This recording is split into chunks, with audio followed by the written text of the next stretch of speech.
Ladies and gentlemen, welcome back to the CSTV. I'm your host, Kathleen Egautoto, Madam CS, and this is The Striker. Stay tuned and have it raw and real.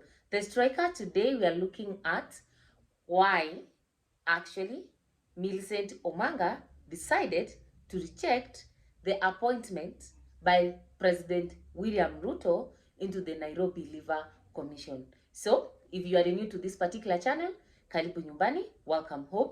Kindly remember to subscribe and turn on the notification bell so that the next time actually we are uploading a video, YouTube will automatically notify you.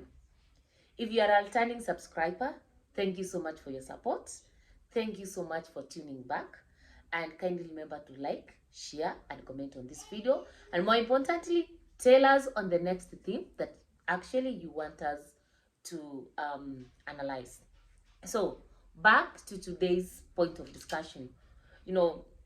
Few days ago, 2 if not 3 days ago, President William Ruto appointed a commission uh, of Nairobi Liver. So this commission is headed by Bishop Margaret Wanjiru. And among the people who were actually appointed to this commission was Millicent Omanga. And we know Millicent Omanga has been a very, very serious supporter of UDA and the Kenya Kwanza government, especially during the electioneering and the campaigning period. Now, she has been appointed as a member of the Nairobi Liver Commission. However, few hours after her appointment, actually, she went on Twitter or X and expressed the gratitude that the president had actually entrusted her and to that particular commission, but said that she has declined the position due to personal reasons. So today we want to dive into it and see why is it actually that Millicent Omanga could reject an appointment that is coming from President William Samoei Ruto, the President of the Republic of Kenya. Number one, it is important to note that Millicent Omanga is not the first supporter of UDA and the Kenya Kwanza government who is rejecting an appointment from President Ruto. We have had two former members of parliament and I think another former senator, if I'm not wrong, who have in the past rejected ambassadorial roles. Like they were appointed as ambassadors and they decided to reject the positions. And when you look at these individuals, now Millicent Omanga being the fourth one, actually, all of them initially, they had been appointed or they had been nominated to fill the positions of the chief assistant secretaries, the cabinet assistant secretaries that the CAS, that the court declared unconstitutional. Now, this is where the elephant is now. These people, when they were doing the campaigns, President Ruto promised them a lot. And we all know, during campaigns, we are promised everything and anything, including hot hair. And I think Millicent Omanga feels betrayed and downplayed by President William Samoei Ruto. There is rumors that the court case against the CAS was supported by the government through an individual. So if those rumors are to be true, then it tells you that Millicent Omanga and all those who had been appointed to the position of the CAS actually not only feel played, but they also feel betrayed by a man whom they campaigned seriously to climb into power. So, they were given opportunities and then all of a sudden, the court has declared them null and void. The president will only tell them, me, I gave you an opportunity, but now you see the judiciary cannot give me room to do that. And in that way, he could be able to clean himself, to wash his hands, that he's done his best.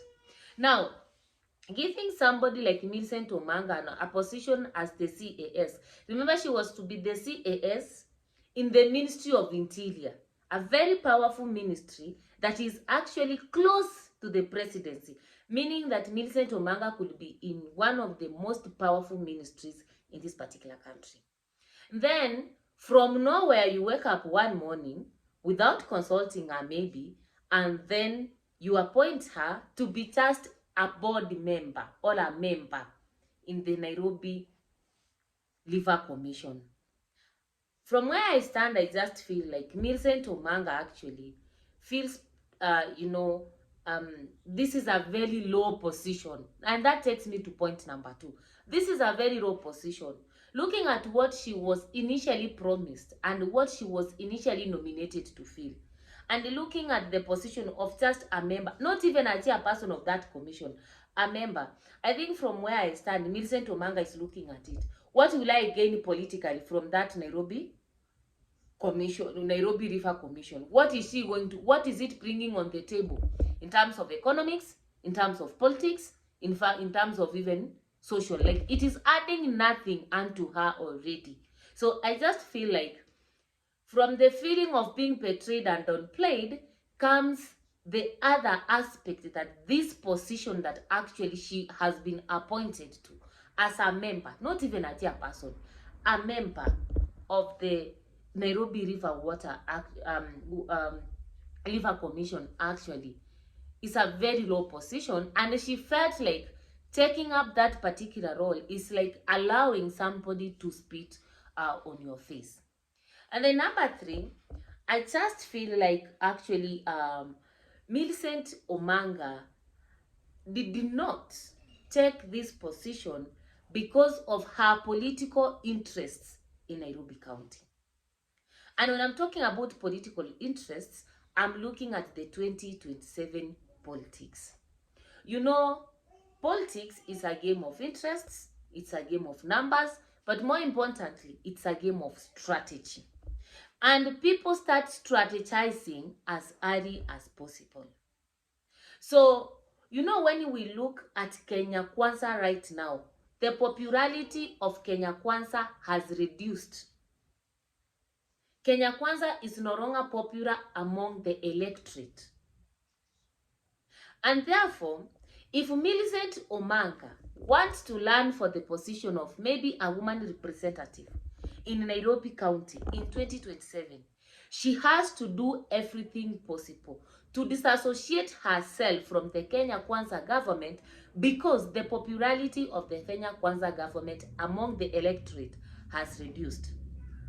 If she accepts that particular position, the Mwananchi would say, you look at her, she's been supporting this government that has been maybe overtaxing us, not listening to us, etc.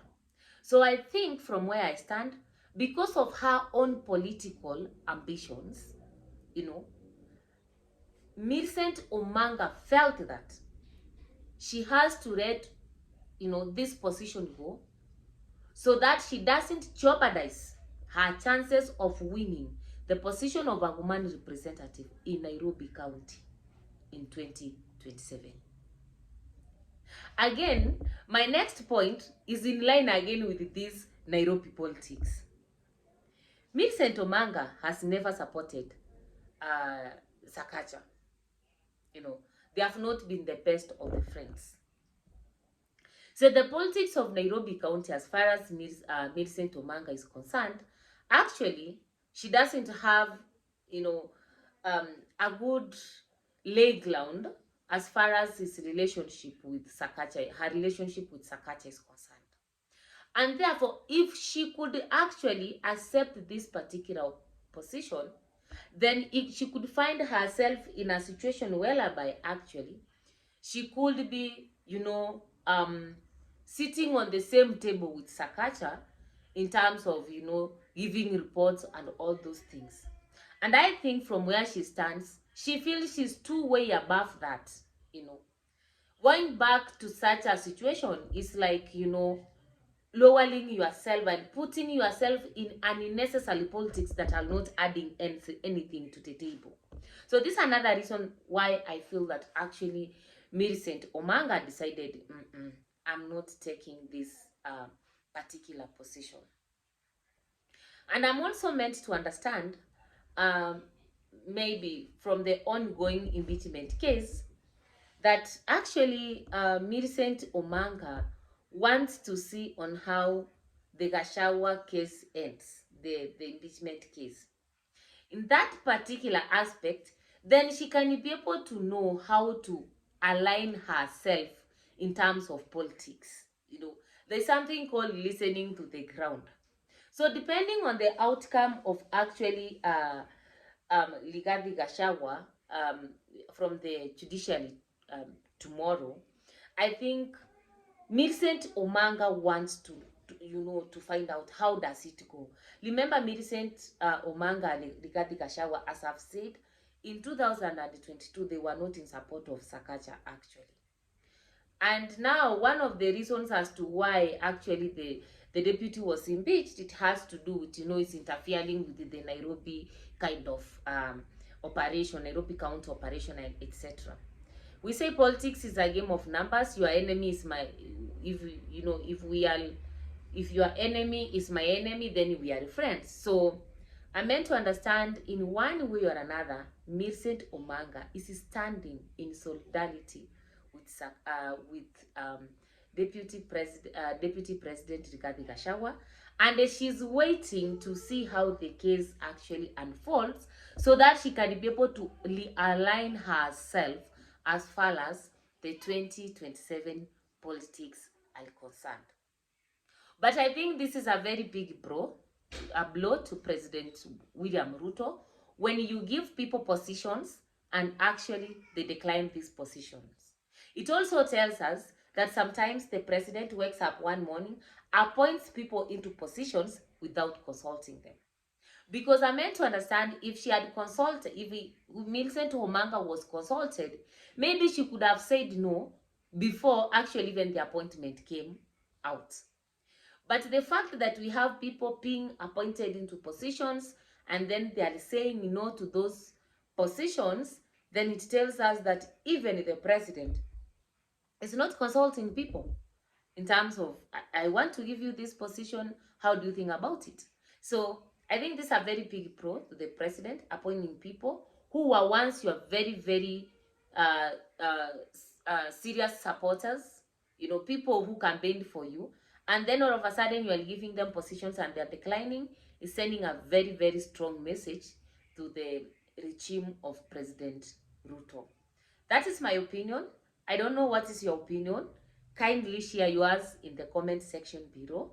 Remember to subscribe, like, and share this particular video. See you next time with another interesting video, where we'll be talking about Uhuru Muigai's Party Day celebration. Thank you so much. See you.